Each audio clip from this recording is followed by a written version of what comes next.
হবো তো?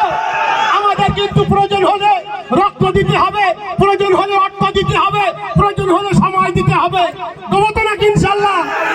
প্রয়োজন যখন ডাকবো তখনই আসতে হবে জাতির স্বার্থে। আমাদের মসজিদ মাদ্রাসা ওয়াকফ সম্পত্তি বাঁচাতে হবে, কবরস্থান বাঁচাতে হবে।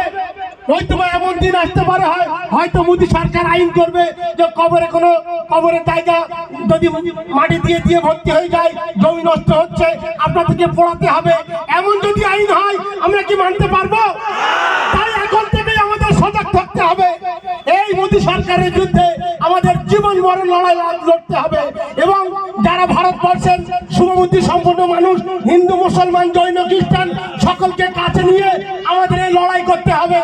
আপনারা জানেন গতকাল কলকাতায় কয়েক লক্ষ মিলে পুরো কলকাতা স্তব্ধ ছিল, কিন্তু এক শ্রেণীর মিডিয়াটা দেখায়নি, দেখিয়েছে কিছু কিছু ফেসবুকে কিছু ইউটিউবার। আমরা